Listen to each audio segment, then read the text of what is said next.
Abogado ako. Alam ko kung anong illegal at illegal. Alam ko kung anong actionable at hindi actionable. Rings. But what's your reaction, ma'am, to these cases filed against you po? Lalo yung sinabing possible pati yung anti-terror. At saka, idagdag ko na rin yung pinal po ng PNP just today po against you, against your group commander, and some more John Does and Jane Does po. Dahil sa nangyari po ng transfer from VMMC to St. Luke's po, ma'am. Yes, oo. Well, on face value, hindi ko naman nakita kung ano yung mga allegations niya, no? Meron lang mga pinagpapasapasahan na cover noong complaints. On face value, it will not hold water. And then, ang pangalawa is yung grave assault.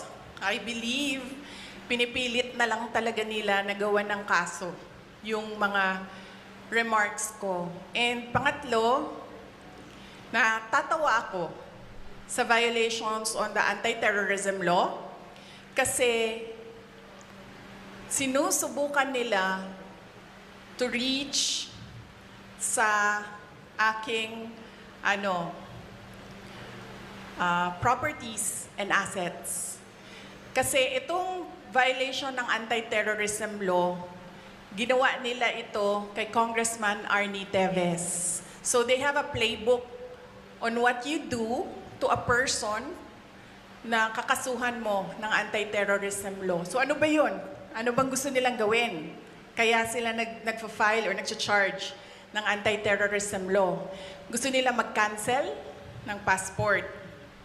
Gusto nila mag-red notice sa international. So hindi ka makakagalaw overseas. Gusto nila mag-amlak, anti-money laundering violations. So, ibig sabihin nun, i-freeze nila yung pera mo at yung properties mo. Hindi ka makakagastos ng pera at hindi ka makakapasok sa properties mo. At gusto nila mag-issue ng mga search warrants. Anong ginagawa nun? Papasukin nila yung properties mo. And nagtanong ako sa Negros kung anong nangyari doon. Kasi nga, tinitingnan ko yung ginagawa nila and they're doing the Arnie Teves playbook. Ang ginawa nila doon, pumasok sila sa mga bahay, mga properties. Nagsasabi sila, may clearing team kami. Para daw safe mag-search, mauuna yung clearing team, maglalagay ng kung ano-anong baril or kung ano-anong mga posibleng illegal na mga bagay, kasama na droga, ganon. Pagkatapos, papasok ang search team. Pagpasok sa search team, syempre, nandoon na yung mga hinahanap kuno nila. So yan ang sinusunod nila. It's not without precedent ang pag-file nila ng anti-terrorism law. Yung mga sinabi ko ngayon, yun yung gusto nilang gawin. Kaya pinipilit nila na merong violation sa batas. Mag-cancel ng passport, mag-red notice, mag-amlak, mag-issue ng kaliwat kanang search warrant. So ibig sabihin, babalik pa rin tayo dun that this is clearly oppression and harassment for remarks that pinipilit nila to take it out of its logical context. Abogado ako. Alam ko kung anong illegal at illegal. Alam ko kung anong actionable at hindi actionable. Hindi actionable ang maghabilin ka.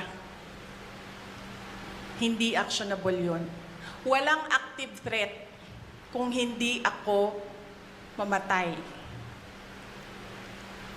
Walang mali doon. Walang illegal doon. Sinabi nila kahapon kung sino bang nandoon sa inyo sa interview, press briefing namin. Sabi nila, pinalaki at pinalakas yung security ng first family, ng president, dahil may threat. So ako, napaisip ako, nilalakasan niyo yung security niya? Ibig sabihin ba nun, papatayin na ako? Why for? Will you double the security? Diba? Itong mga dictators and oppressors, unfortunately, hindi sila magaling mag-isip.